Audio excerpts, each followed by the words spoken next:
Continuando con nuestra sesión número 1 de la semana 1 de la primera unidad de gestión financiera, tenemos lo siguiente.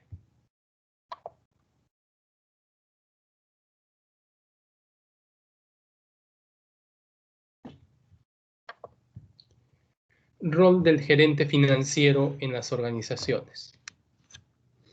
Dice, el entorno de modernización y globalización hace necesario en las organizaciones profesionales capaces de utilizar las tecnologías de proceso, producto e información. En general, no necesitamos ser gerentes para aportar en el desarrollo de las actividades de una empresa. Todos debemos estar prestos a lo siguiente, aportar soluciones. Nosotros como trabajadores de una empresa debemos de procurar aportar soluciones a diversas situaciones que se dan en el día a día de la empresa. Y no solo a solucionar problemas diarios, sino a solucionar o ver estrategias de mejora continua a diversas situaciones que ocurren. Luego, otorgar ventaja competitiva a las organizaciones. ¿Cómo podemos realizar esto? Vamos a poder realizarlo a través de la observación de diversos hechos que ocurren en nuestra empresa. Y no solo en nuestra empresa, también tenemos que observar a nuestra competencia. Tenemos que observar a los clientes. ¿Para qué? Para poder identificar algunas falencias o necesidades no satisfechas o posibles estrategias de corto plazo que podamos implementar a fin de lograr una ventaja competitiva frente a nuestros competidores. Luego, procurar mejorar nuestra productividad. La mejora de productividad va a estar relacionada con un mejor uso de estos recursos que tenemos disponibles, con una gestión eficiente de los recursos. Luego, rediseñar los procesos del negocio, siempre y cuando sea necesario esta acción. Previo análisis de un proceso, veremos si existe algún cuello de botella o existe algún subproceso que no está adecuadamente funcionando. Entonces podemos rediseñar algún proceso a fin de mejorar la fluidez de la operatividad. Todo esto va a ir orientado principalmente a generar un mayor, digamos así, una mayor ganancia para la empresa. Cualquier estrategia que nosotros implementemos debe de ser beneficiosa para la empresa, es decir, debe de reportar más beneficios que costos o gastos. Entorno financiero. Toda empresa se va a desenvolver dentro de un entorno financiero. ¿Por qué? Porque las empresas necesitan fondos, necesitan dinero para poder desarrollar sus actividades operativas y también para poder desarrollar sus actividades estratégicas, que son de largo plazo. Entonces, el entorno financiero está compuesto por 3 elementos principales: los mercados financieros, los intermediarios financieros y los agentes financieros. Los mercados financieros dice que asignan ahorros de manera eficiente a los usuarios finales. Más adelante vamos a detallar un poco todos estos conceptos. Luego, los intermediarios financieros facilitan el acceso a los fondos disponibles en los mercados financieros. Por eso se llaman intermediarios. Y por último tenemos a los agentes financieros, que reúnen a las partes que necesitan fondos con las que tienen ahorros.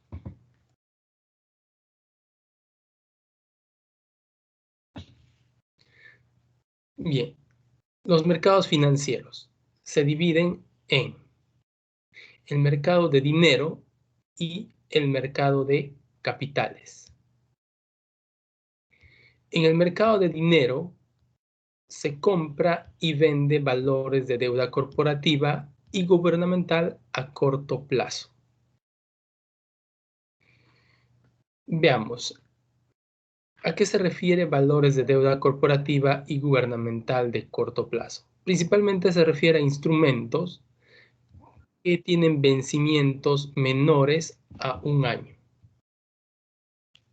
Por ejemplo, puede darse en el caso de pagarés, de letras de cambio, puede haber de repente acciones, bonos,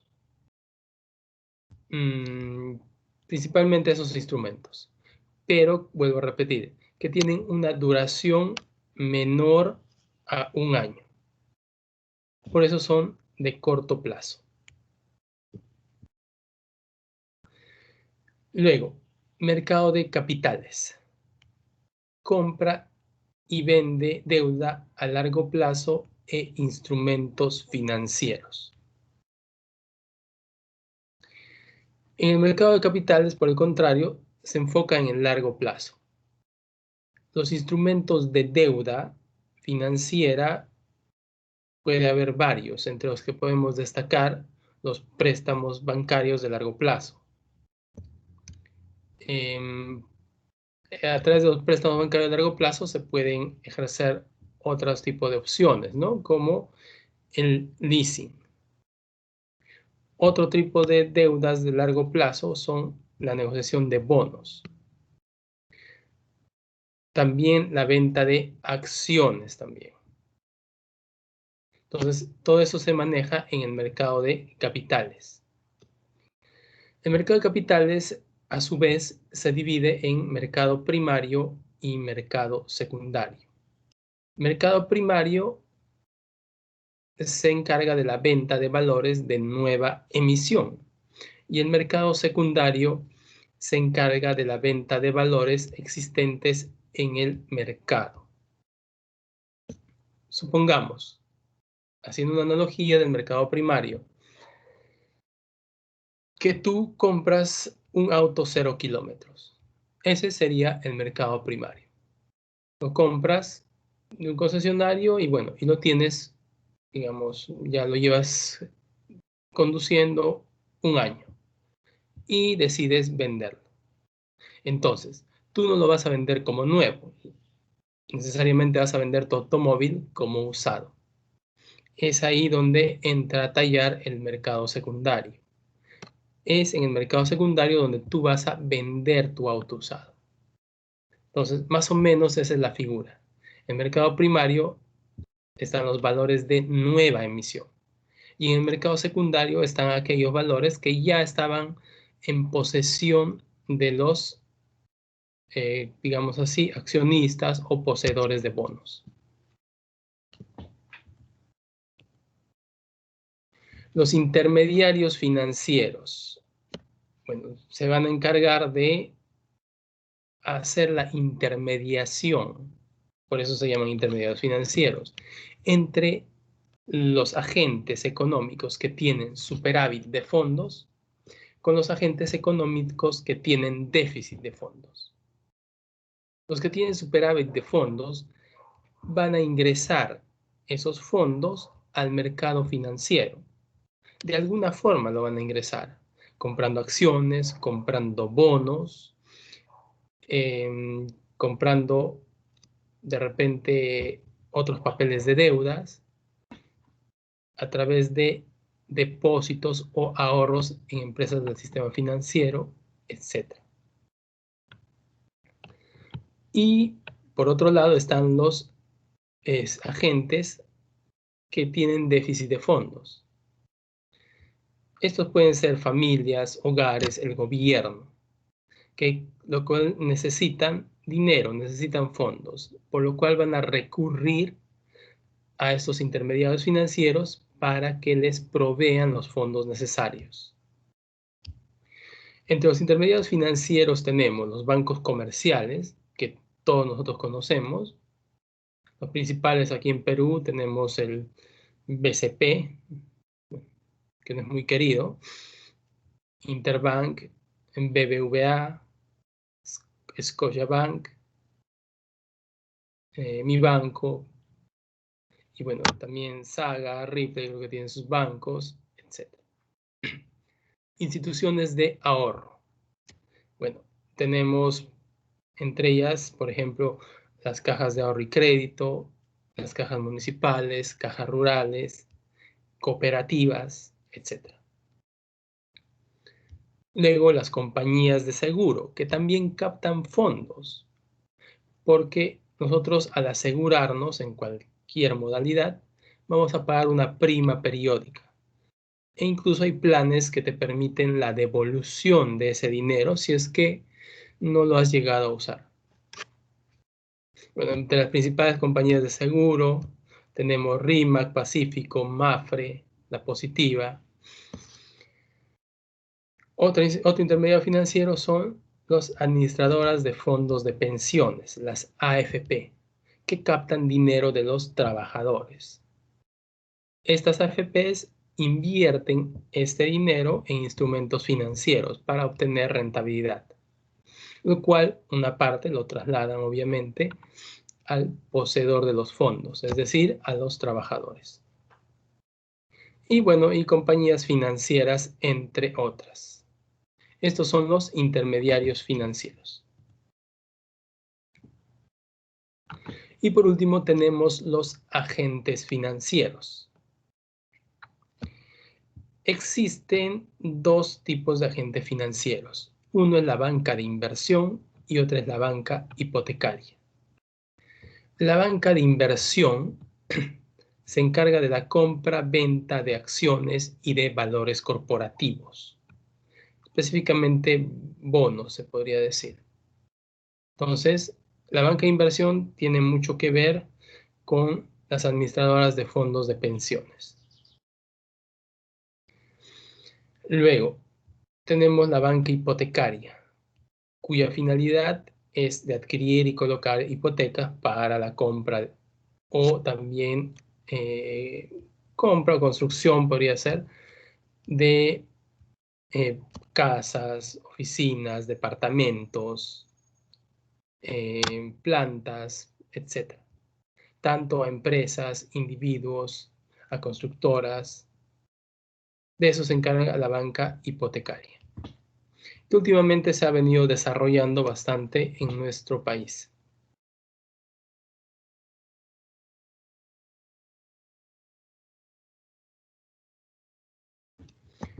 Y por último tenemos la bolsa de valores. Todos los países tienen su bolsa de valores, en la cual van a cotizar las principales empresas de ese país. Obviamente, para que una empresa cotice en la bolsa de valores, tiene que cumplir ciertos requisitos, ¿no? Un nivel determinado de ingresos, de ventas, aparte de requisitos formales respecto a la información que va a presentar a la bolsa de valores. Obviamente que una empresa cotice en bolsa es beneficioso para esta empresa, porque le permite captar fondos, acceder al mercado financiero de una forma más ágil, por así decirlo, puesto que puede negociar con mayor facilidad sus acciones.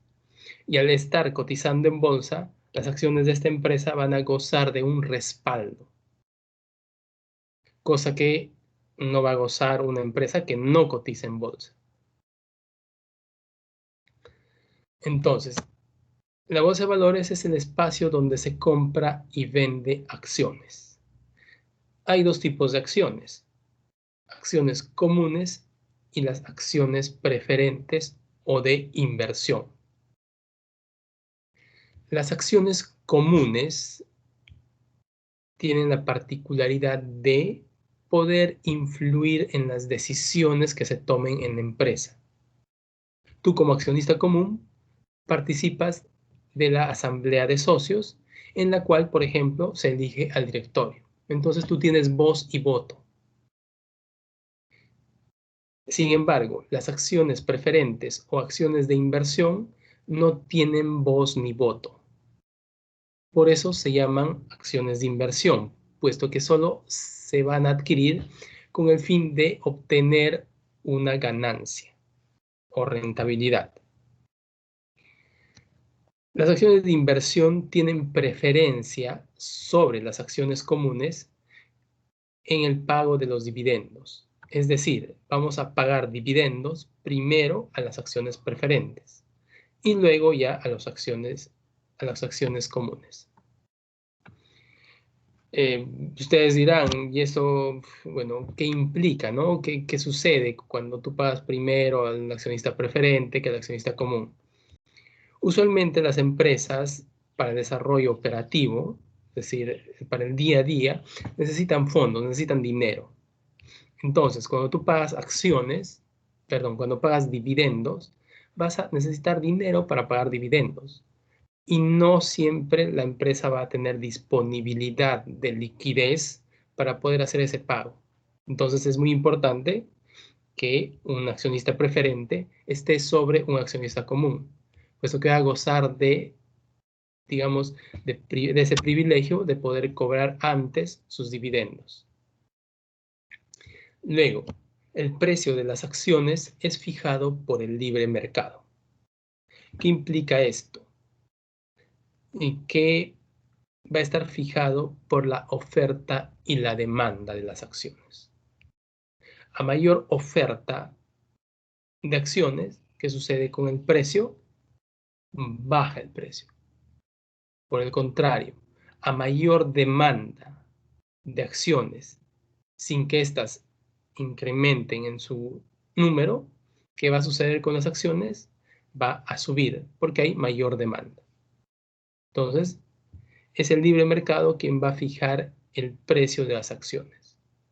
Aparte del libre mercado, también otro factor que influye en el precio de una acción son las expectativas que se tiene respecto a la empresa dueña de dichas acciones. Por ejemplo, si Bacus anuncia que va a construir otra planta de repente, entonces es muy posible que sus acciones van a subir de precio. ¿Por qué van a subir de precio sus acciones? Y hemos dicho que las personas compran acciones con la finalidad de recibir una retribución, un dividendo, que es la rentabilidad que está recibiendo por ser parte de una compañía. Entonces, si es que una empresa va a construir otra planta, ¿qué va a suceder con los ingresos de esa empresa? Van a subir, obviamente. O se espera o se presume que van a incrementarse. Entonces, tú como accionista vas a recibir más dividendos. Entonces, por ende, el precio de tu acción va a subir un poco más. ¿De acuerdo? Y bueno, por último tenemos las acciones pueden ser de nueva emisión o pueden ser acciones ya en circulación. Acciones de nueva emisión son aquellas que se emiten por primera vez en el mercado primario. Y las acciones en circulación son aquellas que se van a comercializar ya en el mercado secundario. Son, por así decirlo, acciones usadas. Entonces ya lo vas a comercializar ya en un mercado en el cual van a pasar de una mano a otra con regularidad.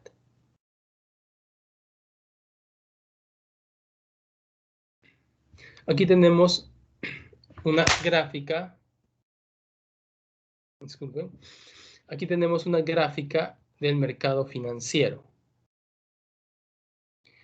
Tenemos en la parte superior el sector de inversión, que pueden ser negocios, puede ser el gobierno, puede ser los hogares. Y en la parte inferior tenemos el sector de ahorro, que pueden ser también hogares, negocios o el gobierno.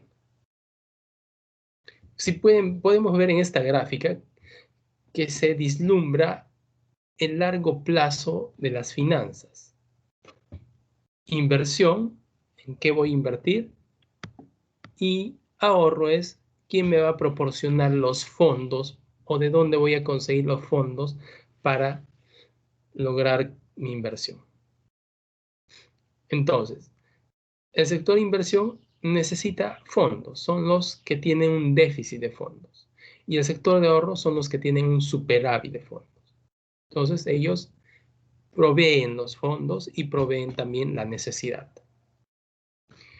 Y para hacer el match, para cerrar el círculo, tenemos los intermediarios financieros que van a ser los encargados de intervenir para que los que tienen exceso de dinero hagan llegar sus fondos a los que tienen déficit de dinero. Y obviamente en el intermedio se encuentran los agentes financieros, que son la banca de inversión, la banca hipotecaria y los mercados secundarios, ¿no? Que es la bolsa de valores y el mercado extrabursátil. El mercado extrabursátil, como su nombre lo dice, es fuera de la bolsa de valores. Porque sí, fuera de la bolsa de valores también se negocian instrumentos financieros, pero estos no están avalados por la bolsa de valores. Por lo tanto, el riesgo que se corre es mucho mayor.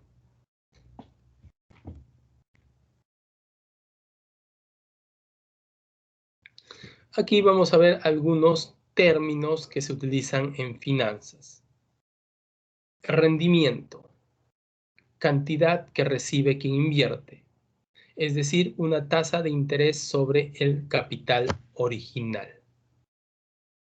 Por lo tanto, el rendimiento viene a ser una compensación a una inversión que tú haces como inversor. Por ejemplo, tú vas a invertir en una maquinaria. ¿Para qué inviertes en una maquinaria? Para que te produzca un bien y ese bien lo puedas negociar en el mercado.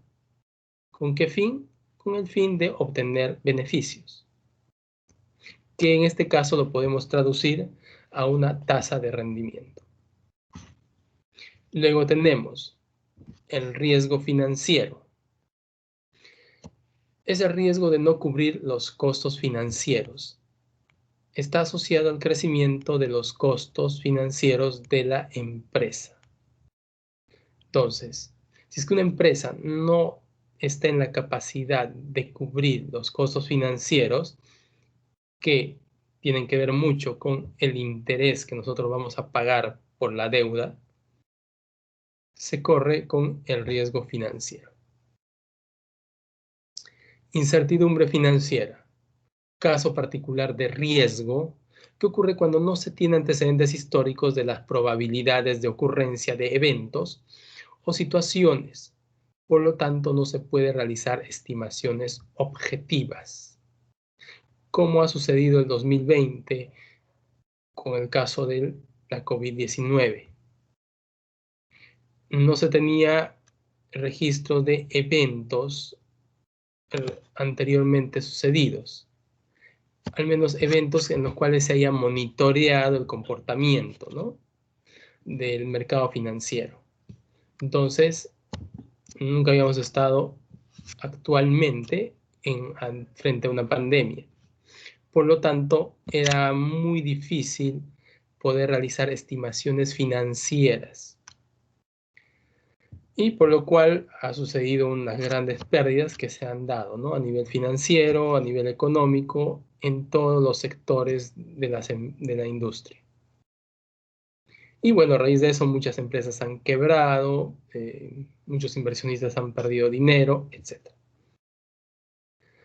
Luego, gastos financieros son todos aquellos gastos en los cuales se incurre para la obtención, uso, devolución de capitales financieros, puestos a disposición por terceras personas. Bueno, entre los gastos financieros principales podríamos tener los portes, los desgravámenes y cualquier otra documentación que se necesite para obtener algún préstamo o recurso financiero.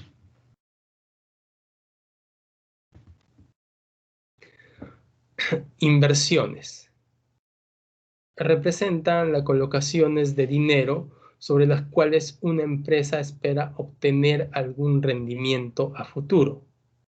ya sea por cobro de intereses, dividendos o mediante la venta a un mayor valor a su costo de adquisición.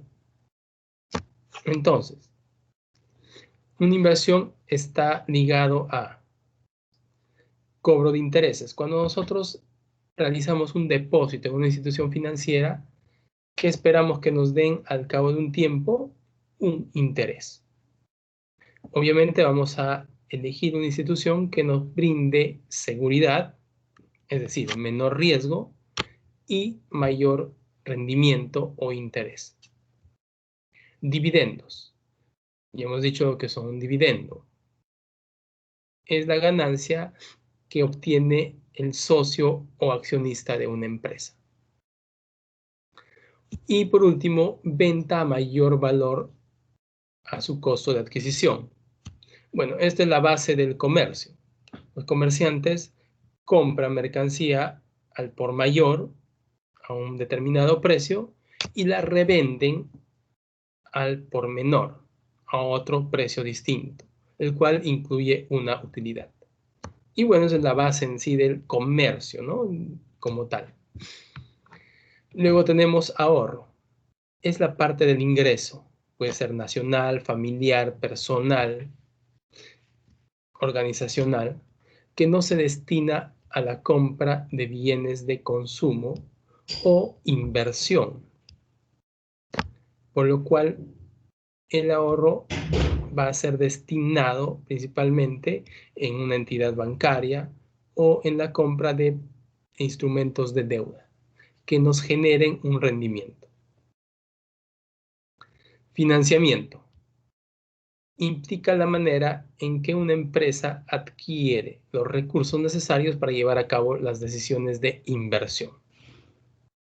Respecto al financiamiento, hemos visto que una empresa se puede financiar de diversas formas, a través de la deuda, deuda bancaria o deuda corporativa, que es la emisión de bonos, y también a través de las acciones o capital propio. Y en este caso hemos visto que hay acciones comunes y acciones preferentes. Este financiamiento principalmente de largo plazo. Presupuesto. Se define como un plan integrador y coordinador que se expresa en términos financieros. Las operaciones y recursos que forman parte de una empresa para un periodo determinado con el fin de lograr los objetivos fijados por la gerencia.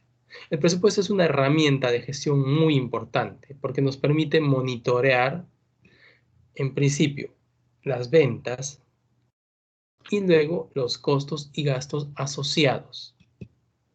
Entonces podemos ver si se está cumpliendo con las ventas que se han establecido como objetivo y también, por ende, con los costos y gastos que se han establecido como objetivo. A raíz de ello, podríamos hacer el cálculo de las desviaciones del presupuesto respecto a lo que realmente está sucediendo y tomar las medidas correctivas o diseñar alguna estrategia que nos permita revertir esa situación con el fin de obtener y lograr las metas trazadas por la gerencia.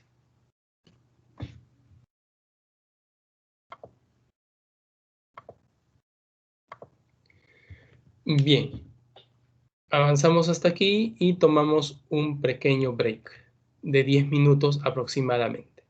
Gracias.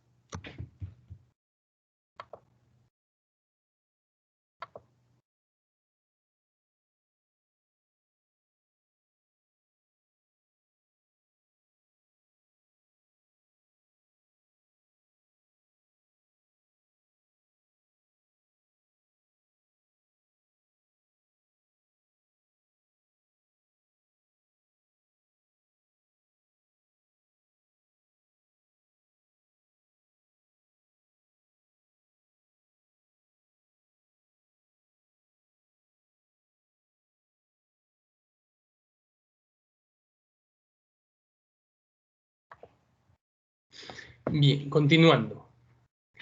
Funciones de un director financiero. Entre las principales funciones que cumple un director financiero tenemos las siguientes. Gestión de la tesorería. El área de tesorería, que es parte de toda el área de finanzas, se encarga principalmente de los pagos a proveedores. Va a pagar todo lo que son personal, proveedores de materias primas, proveedores de materias auxiliares, proveedores de servicios, servicios de terceros, bajo la modalidad de recursos de recibo por honorarios, pagos de préstamos, etc. Va a tener que ver con todo el movimiento de dinero de la empresa, principalmente salida de dinero. Luego, obtención de financiamiento. El director financiero deberá evaluar cuidadosamente las fuentes de financiamiento en las cuales se debe de enfocar. Ya hemos visto que puede tener financiamiento bancario, por ejemplo, que es el más habitual. Entonces, el financiamiento bancario va a tener que estar acorde a lo que nosotros nos queremos financiar. Si tú vas a financiar capital operativo o capital de trabajo, entonces deberás de obtener financiamiento a corto plazo.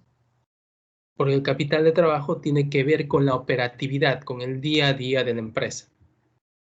Por el contrario, si tú quieres financiar, por ejemplo, un activo fijo, que es un activo no corriente, que no se destina a la venta, sino a la producción, entonces tú vas a tener que hacerlo a través de préstamos o financiamiento de largo plazo.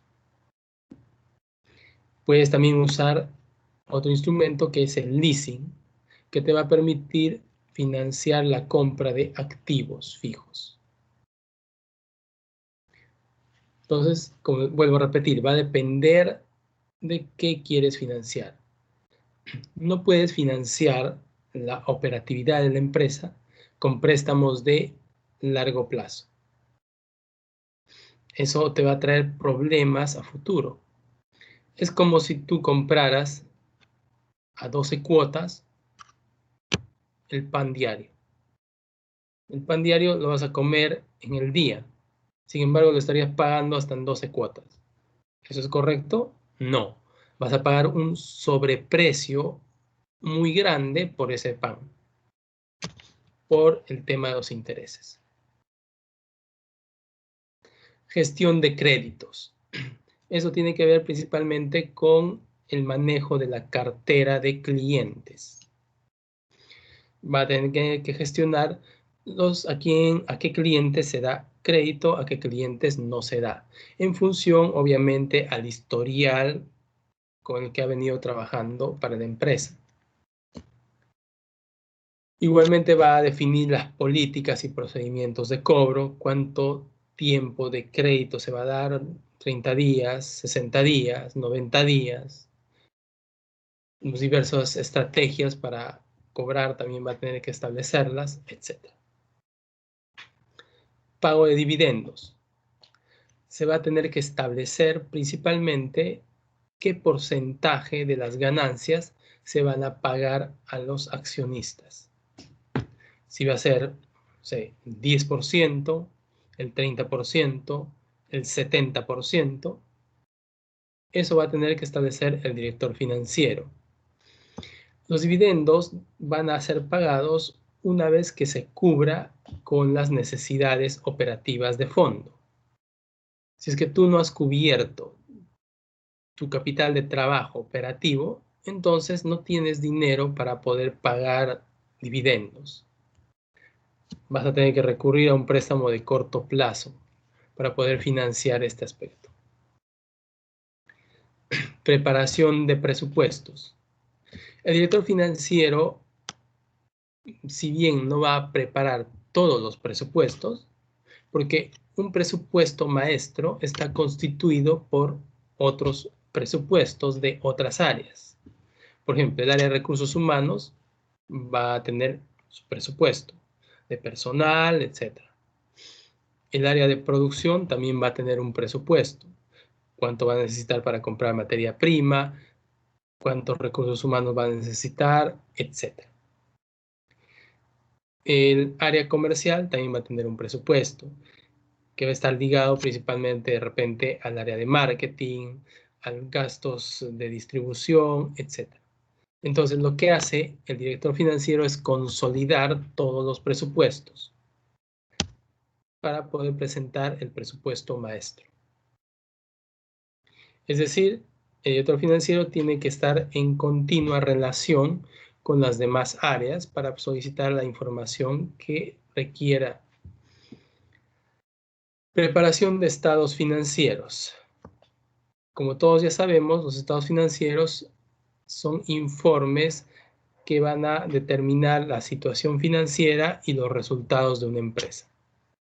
El director financiero debe estar en la capacidad de poder analizar y hacer las observaciones necesarias a la preparación de estados financieros, que está a cargo del contador de la empresa.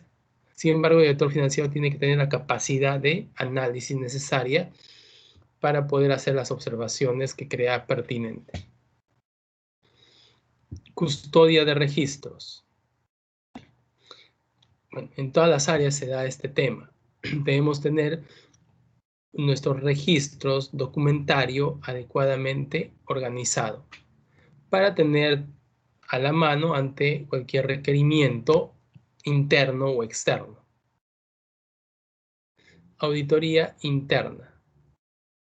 El área de finanzas tiene que velar por el buen manejo de los fondos de la empresa. Por lo tanto, constantemente está realizando un análisis de los gastos en los cuales incurren para ver cualquier desviación que se produzca, ¿no?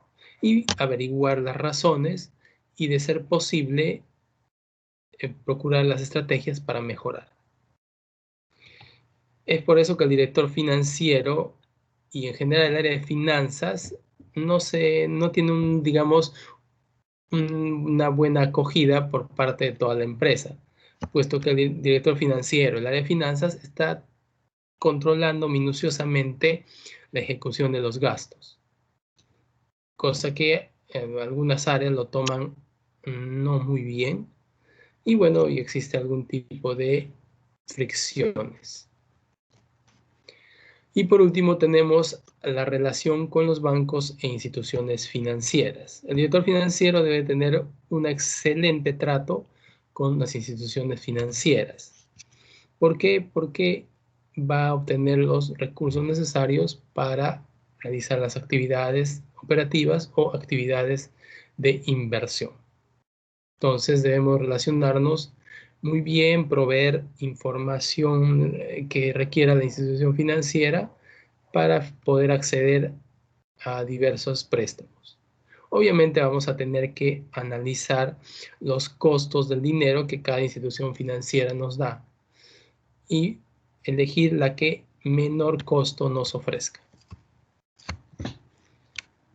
Bien, esto ha sido todo por nuestra segunda sesión en la semana 1, con lo cual estaríamos concluyendo con la primera unidad de nuestro curso de gestión financiera. Muchas gracias.